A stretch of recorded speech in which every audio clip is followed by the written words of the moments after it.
हर किसी को मुकम्मल जहां नहीं मिलता, किसी को धरती तो किसी को आसमान नहीं मिलता। आज इन्हीं पंक्तियों के साथ हम आपका स्वागत करना चाहेंगे मेक इट इजी सिविल के प्लेटफॉर्म पर, जहां पर आज हम मिस्टर अभिषेक जगूरी जी का स्वागत करने वाले हैं, जिनका अभी अभी यूकेपीएससी जेई में सिलेक्शन हुआ है RWD डिपार्टमेंट में। तो आइए कुछ अभिषेक जगूरी जी से जानते हैं इनके सिलेक्शन प्रोसेस के बारे में, किस तरीके से इन्होंने मेहनत की और अपना मकाम पाया। आज इनकी इस जर्नी के बारे में जानते हैं। तो सबसे पहले तो अभिषेक जगूरी जी, आपका बहुत बहुत स्वागत है मेक इट इजी सिविल के प्लेटफॉर्म पे। धन्यवाद। तो अभी जैसे कि आपने हमें बताया कि अभी आप RWD में कार्यरत हैं, और अभी आपकी लोकेशन आप बता पाएंगे कहाँ पे हैं आप? अभी मैं एक्चुअली पोस्टेड हूँ RWD घनसाली में। घनसाली में कहाँ पड़ता है ये? टिहरी गढ़वाल में पड़ता है। टिहरी गढ़वाल में। सो अभी आपका 2023 वाला एग्ज़ाम आपने बताया जैसे कि क्वालिफाई हुआ है, तो सबसे पहले तो आपको बहुत बहुत बधाइयाँ सर। तो कैसा लग रहा है आपको ये मतलब मकाम पाके? सबसे पहले मैं यही जानना चाहूँगी। बढ़िया ही लग रहा है। मैं सोचा था मैंने कि पेपर क्लियर, वैसे मैं सोच रहा था कि हो जाएगा क्लियर, तो अभी हो गया तो बढ़िया ही लग रहा है। कब के पास आउट है बच्चे आप? मैं 2023 में मेरे कॉलेज में था, मैं कॉलेज कंप्लीशन हुआ था, और फिर मैंने 6 महीने खुद सेल्फ स्टडी की। थोड़ा यूट्यूब से पढ़ के, वो होता है स्टार्टिंग का जो रहता है कि मैं खुद कर लूँगा, ऐसा वाला फेज़ था।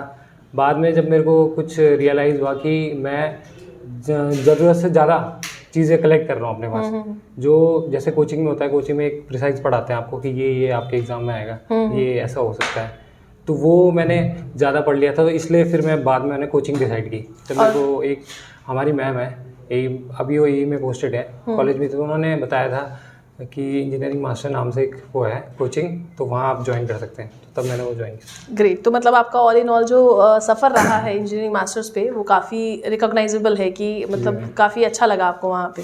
जी बढ़िया। ठीक है।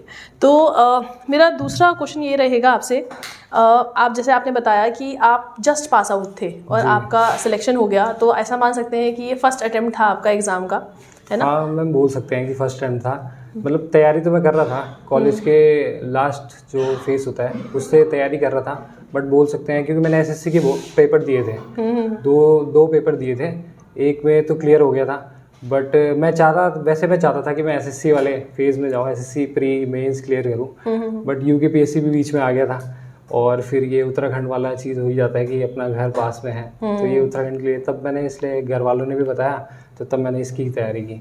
ग्रेट। तो मेरा यही रहेगा, जैसे फर्स्ट अटेम्प्ट फर्स्ट सिलेक्शन जब बच्चों का होता है तो अपने आप में एक बहुत ही रिमार्केबल जर्नी कहलाती है ना?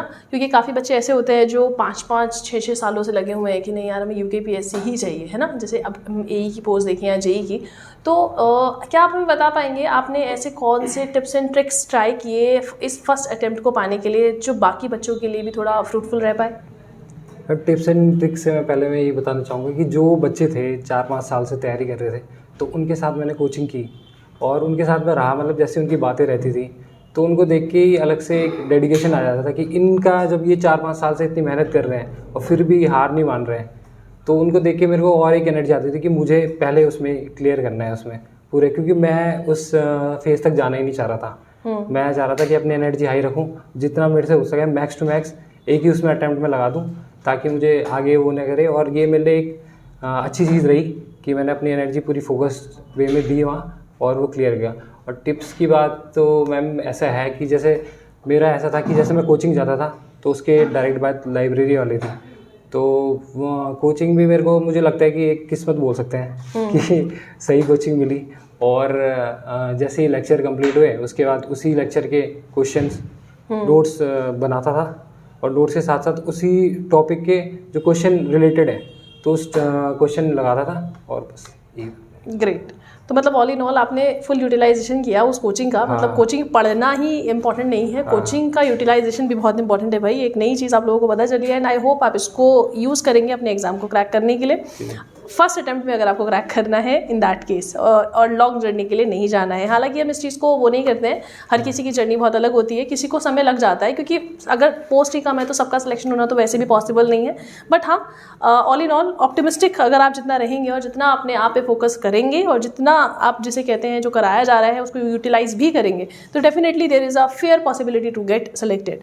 तो ज़्यादा दूर ना जाते हुए, अब आपने काफ़ी चीज़ें अपने बारे में बता ही दी है अभिषेक, मैं सिर्फ इतना जानना चाहूँगी, जैसे काफ़ी बच्चे हमारे यहाँ कमेंट करते हैं कि मैम आप पूछें कि जिनका सिलेक्शन होता है ये कौन सी बुक्स प्रेफर करते हैं जिनको पढ़ के इनका सिलेक्शन हो जाता है, तो कोई ऐसी स्पेसिफिक बुक जो आपने रेफ़र की अपने सिलेक्शन के लिए, जो आप हमारे बच्चों को रेफ़र करना चाहें कि हाँ भाई इससे क्वेश्चन आते हैं, you can look for it? Ma'am books के मामले में सबसे मेन जो थी, जो मैंने सबसे बेस के लिए पढ़ी थी, वो थी IAS मास्टर, जो ये SSC के लिए बहुत प्रेफर करते हैं लोग कि SSC आपको अगर क्लियर करना है तो आपको ये तो पढ़नी ही पड़ेगी, तो उसने बहुत ही हेल्प की। और उसके बाद मेनली जब मेरा फोकस UKPSC JEE में आया तो यूथ कंपटीशन नाम से जो आती है बुक हमारी, वॉल्यूम 1 वॉल्यूम 2, तो वो सारे क्वेश्चन किए, आए बैक्स टू बैक्स क्वेश्चन ऐसे थे कि कुछ आए हैं, कुछ ऐसे भी थे कि नहीं आए हैं किसी उससे, बट ये है कि मेनली जो 2 बुक मैंने प्रेफर की थी वो IAS मास्टर और यूथ कंपटीशन थी। और जो हमारे जो कोचिंग का वो रहते थे क्वेश्चन ऑनलाइन वाले, तो उससे बहुत हेल्प मिली। ऑनलाइन टेस्ट सीरीज जो आपने कोचिंग के लिए जी जी ग्रेट। तो मतलब हम कह सकते हैं कि ये टेस्ट सीरीज रिलायबल है UKPSC JEE के लिए, जो बच्चों को दी जा सकती है 100%। ग्रेट। तो कोई और एडवाइस जो आप बच्चों को रेफर करना चाहें? एडवाइस एक ये रहेगी कि जब आप तैयारी कर रहे हो तो ये सोचना, पहले यही सोच लो कि आपने क्लियर करना है एग्ज़ाम। वो इस फेज़ में मत जाने ही मत दो अपने को कि आप नहीं कर पाओगे, या थोड़ा भी डिमोटिवेट होते हो, सभी होते हैं, डिमोटिवेट होते हैं हर चीज़ में कि हाँ आज नहीं हो पा रहा, बट अपना लॉन्ग जर्नी को छोड़ के पहले अपना शॉर्ट जर्नी, मतलब एक दिन का टारगेट लगाओ कि अपना एक टारगेट फोकस करो कि आज मुझे ये कंप्लीट करना। क्योंकि जब आप रात को सोओगे और आपको पता है कि आपने सारे टारगेट टिक कर दिए हैं, तो तब आपको एक बेस्ट नींद आएगी। और वो मेरे साथ रहा, कुछ समय तक रहा, जब तक मैंने कोचिंग की, तो वो बढ़िया था और इसलिए पेपर भी क्लियर हुआ है। ग्रेट। सो मुझे तो बात करके बहुत ऐसे गूज़बम्स से आ गए हैं, और आई होप आप लोगों को भी ये वीडियो देख के गूज़बम्स आ जाएंगे, क्योंकि जो तैयारी करता है उसके लिए ये बातें महत्वपूर्ण होंगी ही होंगी, और जो सिर्फ और सिर्फ टाइम पास कर रहा है शायद उसके लिए ये उतनी ज़्यादा तवज्जो ना रखती हूँ। तो I would suggest all of you, जितने भी यहाँ पे इंटरव्यू कंडक्ट कराए जाते हैं, हम यहाँ बच्चों से बात सिर्फ इसलिए नहीं करते हैं क्योंकि हमें उनकी सक्सेस स्टोरी जाननी है, हमें उस सक्सेस स्टोरी से बेसिकली कुछ ऐसे पॉइंट्स भी चाहिए रहते हैं जो हम आपको दे पाएँ आपके सिलेक्शन के लिए। क्योंकि यहाँ से जितने बच्चे जुड़े हुए हैं, हमारा टारगेट वही रहता है कि ज़्यादा से ज़्यादा बच्चे इस प्लेटफॉर्म से सेलेक्ट हो पाएँ बच्चों। तो जैसे कि अभी अभिषेक ने बताया कि इसने कुछ पॉइंट्स यहाँ पे इन्होंने बताए हैं। इन्होंने एक तो कोचिंग का नाम लिया, इनको कोचिंग बहुत अच्छा मिला।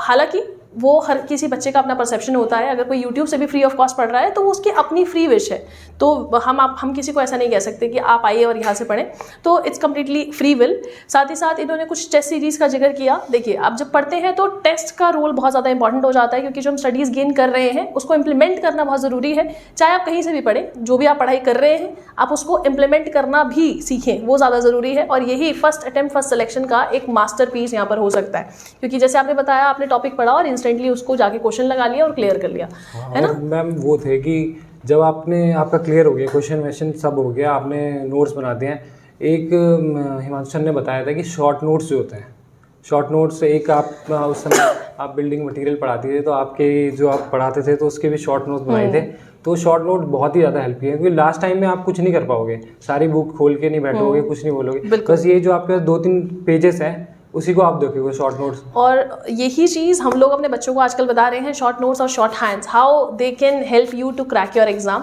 तो अभी तुमने सेम चीज़ बोल दी है, तो इट्स लाइक अब आप समझ सकते हैं कि अगर कोई फैकल्टी यहाँ से कुछ बोल रहा है तो वो बिना रिसर्च के तो नहीं बोल रहा है बच्चों। और बिल्कुल सही कहा अभिषेक आपने कि बिना शॉर्ट नोट्स के वो 18 सब्जेक्ट कॉपियों से पढ़ना, कॉपीज लास्ट टाइम पे पढ़ना, इट्स क्वाइट नॉट पॉसिबल, बहुत मुश्किल है। तो एक और सिलेक्शन हमें ये बताता है कि लास्ट टाइम पे सिर्फ और सिर्फ वो जो आपके 50-60 पन्ने, जिसके बारे में हम हमेशा बोलते हैं कि वो पूरी सिविल इंजीनियरिंग आपको सिर्फ और सिर्फ 2 घंटे में रिवीजन करना है, तो वो 50 से 60 पन्ने आपको बनाने हैं। तो वो आज देखो एक सिलेक्शन भी आपको सेम चीज़ बता रहा है, एंड आई होप अब आप इस चीज़ को फॉर श्योर पेन डाउन करें।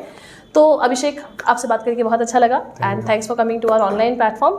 तो इसी के साथ हम इस सेशन को यही एंड करेंगे। दोबारा कभी मौका मिलेगा आपके साथ कुछ नए उसके साथ, तो हम डेफिनेटली आपको दोबारा यहाँ पर बुलाएंगे, आपसे बातचीत करेंगे। तो इसी के साथ बच्चों, सेशन को हम यही एंड करते हैं। आई होप जैसे अभिषेक का सिलेक्शन इस प्लेटफॉर्म से हुआ है, आप लोगों का भी सिलेक्शन यहाँ से ज़रूर हो। आज का सेशन यहीं तक रखते हैं, आज के लिए इतना ही, धन्यवाद।